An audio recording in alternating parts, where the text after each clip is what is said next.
Hi, welcome back. In this week's chapter assignment, you'll learn about what writers need to think about before they start writing. Like with any project, you can save yourself a lot of wasted time and effort if you spend a little time in the beginning planning your strategy and figuring out exactly what it is that you want to accomplish. So this week, you'll be learning how to develop a strategy for writing, which will include knowing your audience. In the world of writing, the word audience simply means your reader. It only makes sense that to be an effective writer, you might need to adjust your writing style to fit the particular audience you are writing for. In Chapter 2 of your textbook, you'll find some examples of what I'm talking about. Choosing a writing style. During any given day, you might be exposed to 100 different styles of writing, things like informal text messages on your phone, magazine articles and blog postings, or 400-page novels. Each style of writing has its own place and purpose, but in this course we're going to focus primarily on what might be called academic writing, a style that's primarily used for writing reports and research papers. As you move into the more advanced writing courses in college, this is the type of writing that you will most often be asked to do. So one of the primary goals for this course is to prepare you for those future writing courses. But don't worry, we're going to start slow and make sure we cover all the basics before moving on. And that means getting better at constructing sentences and then learning how to put those sentences together in a clear and cohesive paragraph. Chapter 2 of your textbook does a nice job of describing exactly what you'll need to include in a paragraph to make that happen. For example, all paragraphs should start with a topic sentence. The purpose of a topic sentence is to state a main or central point. Immediately following the topic sentence are the body sentences. The purpose of the body sentences is to show or explain what your topic sentence is all about. Keep in mind that most paragraphs need at least 4 to 5 sentences in the body section to do this adequately. Finally, most well-written paragraphs include some type of concluding sentence. A concluding sentence reminds your readers what your main point is about, usually by looking at the topic from perhaps a different angle. Finding ideas for writing. Most writers eventually find their own tricks for coming up with ideas for writing projects, and I use the word tricks because it's not always an easy process. You've probably heard the expression writer's block, which I think describes very well what can happen to students who attempt to start their writing projects with a blank sheet of paper. So to avoid this problem, I've created an easy-to-use worksheet that will help you 1. Find topics for writing, 2. Write a topic sentence, 3. Write a paragraph. Let's take a closer look at each of these steps and how you might go about completing the worksheet. The first step is to list a few different topics that interest you, preferably topics that you already know something about. You might consider listing a favorite hobby, a place you like to visit, a person you admire, or a social issue like the environment, the economy, or human rights. For example, maybe you have an interest in renovating old houses. Or maybe last month you decided to try internet dating.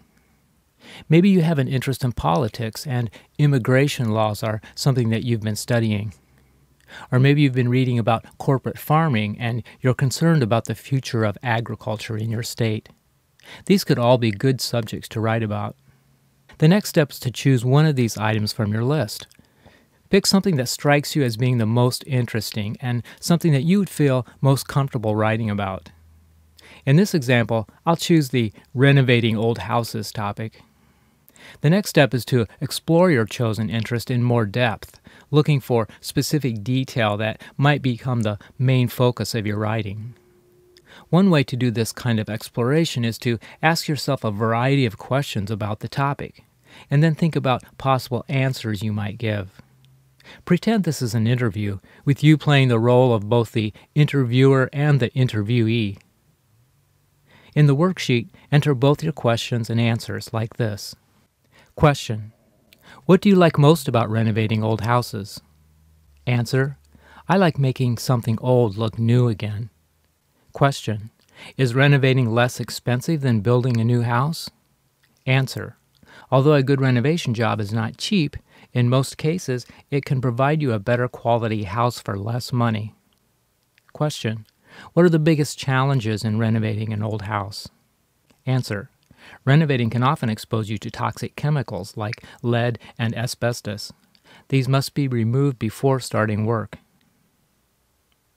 Now go back through your questions and answers and choose one of the answers that you believe is the most interesting of all the answers you gave. I think I'll choose this one. Although a good renovation job is not cheap, in most cases it can provide you a better quality house for less money. In the next step, I want you to think of specific details that are related to your chosen answer. For example, old houses were often built with higher quality materials than are used in new homes today. The cost of building a modern home using comparable materials would put new home construction out of reach for most people. If maintained properly, an older house can last almost indefinitely. The White House in Washington, D.C. was built in 1792, and most expect this building to be around for some time to come. Now it's time to create a topic sentence. As I mentioned earlier, a topic sentence is the first sentence of a paragraph, and its purpose is to introduce the main point of your paragraph. Make sure your topic sentence is focused on a specific detail of your chosen topic, and avoid making your topic sentence an announcement, like this.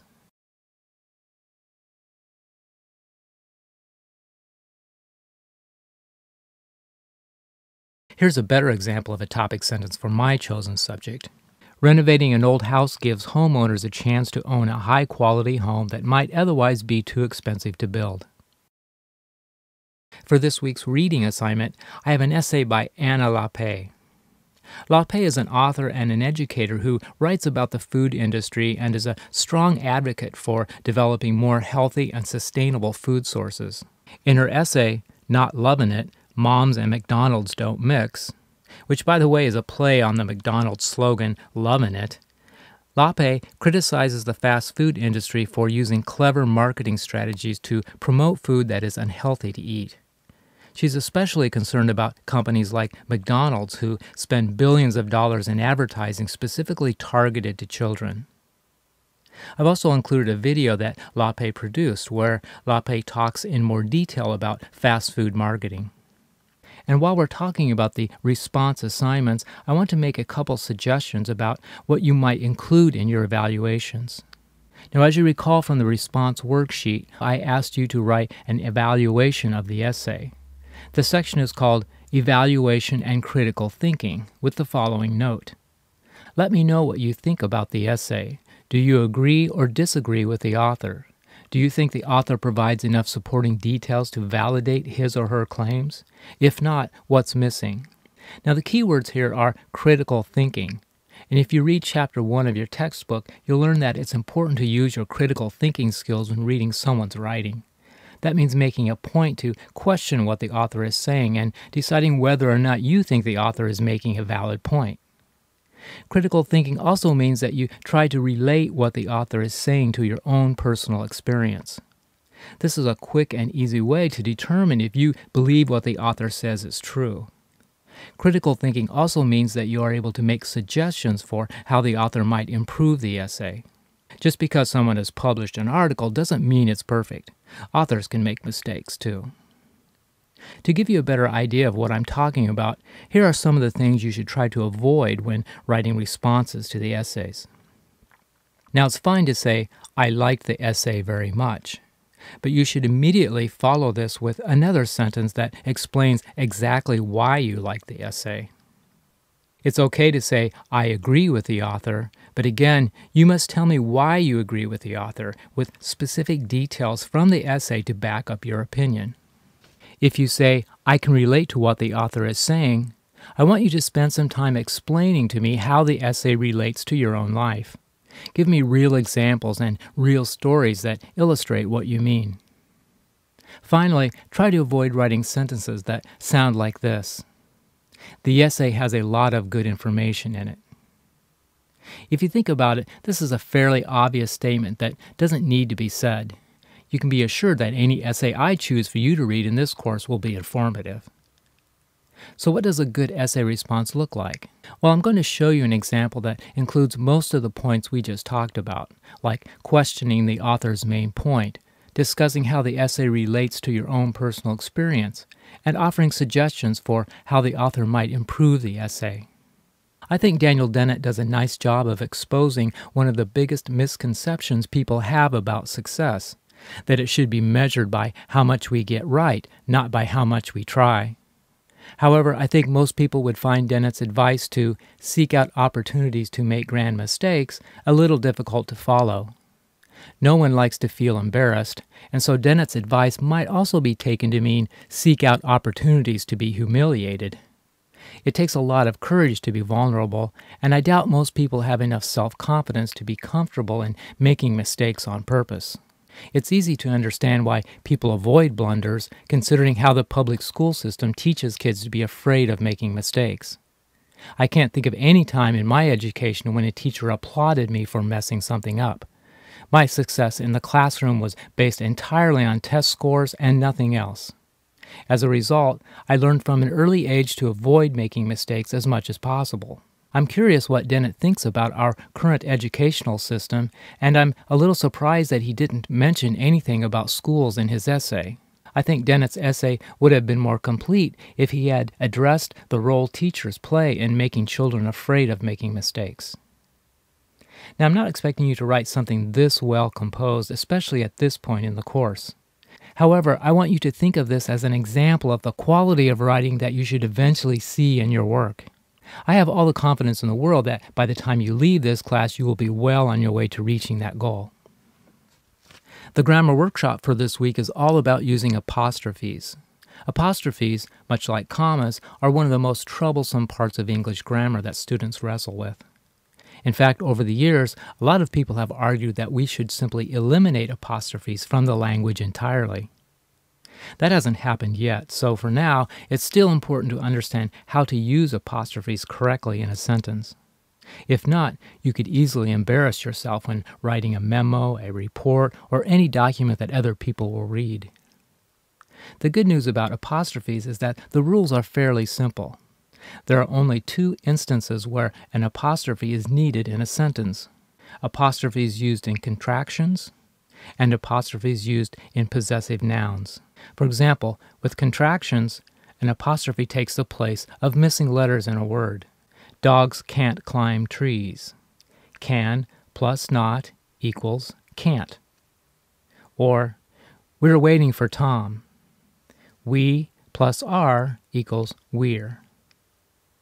With possessive nouns, an apostrophe indicates ownership.